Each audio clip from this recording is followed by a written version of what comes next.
আসসালামু আলাইকুম বন্ধুরা, আশা করি সবাই ভালো আছেন। আলহামদুলিল্লাহ আমিও ভালো আছি। আপনাদেরকে শুভেচ্ছা জানাচ্ছি আমার নতুন একটি ভিডিওতে।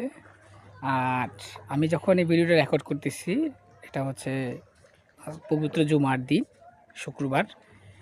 তো ভাবলাম যে আপনাদেরকে একটা বার্তা দিই।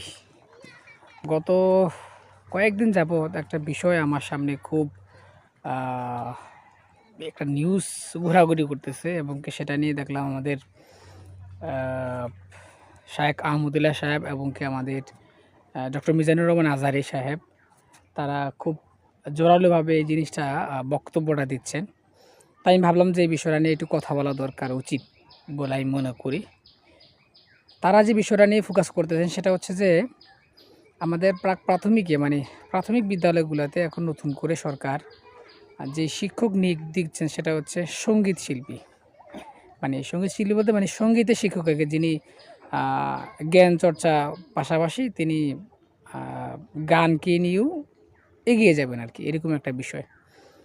তো এখন দেখেন, আমরা সবচেয়ে বেশি যেই জিনিসটা আমরা সাফার করতেছি সেটা হচ্ছে আমাদের ৯৫% মুসলমানের দেশে এখনও পর্যন্ত একজন ভালো মানের নুরানি শিক্ষক আমরা এই স্কুলগুলোতে নিয়োগ দিতে পারি নাই, যার কারণে আমাদের ধর্মীয় শিক্ষা থেকে আমরা অনেকটাই পিছিয়ে আছি।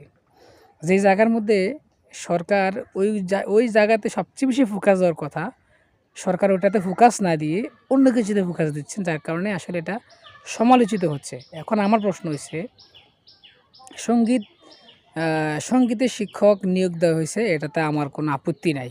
আপত্তি হচ্ছে ওই জায়গায় যেখানে সর্বসাধারণের জনমনের তাদের যে মতামতকে উপেক্ষা করে সরকার যে একজন ধর্মীয় শিক্ষক নিয়োগ দেওয়ার কথা ছিল, সেটা তারা না দিয়ে তারা দিলেন সঙ্গীতের শিক্ষক।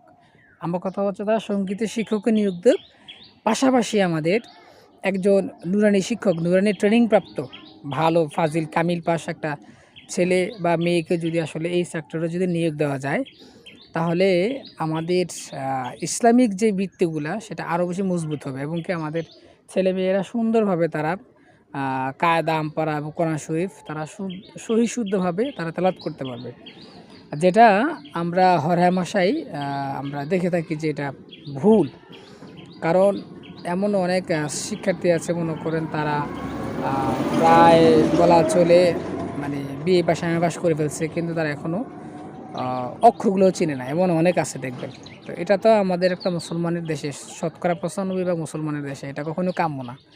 আমার কথা হচ্ছে, তারা শিক্ষক নিয়োগ দেখ, স্ব বিষয়ে শিক্ষক নিয়োগ দেওয়া হবে, কোনো সমস্যা নেই। এখন তারা যদি এই সঙ্গীতের শিল্পীর পাশাপাশি যদি তারা আপনার একজন ধর্মীয় শিক্ষক নিয়োগ দেয়, যেটা হাই স্কুল এবং কলেজগুলোতে হয়, তো এটাও যদি প্রাইমারিতেও হয়, তাহলে জিনিসটা খারাপ হয় না।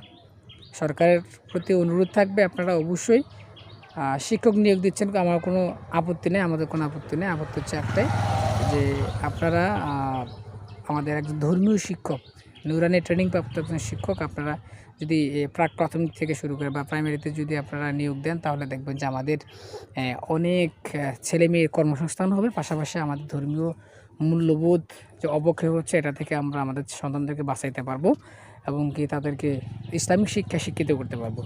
তো সবাই ভালো থাকুন, সুস্থ থাকুন। আর আমার এই কথাগুলো তাদের কাছে ভালো লাগছে, তাদের প্রতি অনুরোধ থাকবে আপনারা আমার কথাগুলো বেশি বেশি করে শেয়ার দিবেন, আমার ভিডিওগুলো শেয়ার দিবেন, লাইক কমেন্ট করবেন এবং আপনাদের সর্বশেষ মতামতটুকু দিয়ে যাবেন যে আসলে এই জিনিসগুলো ঠিক কিনা।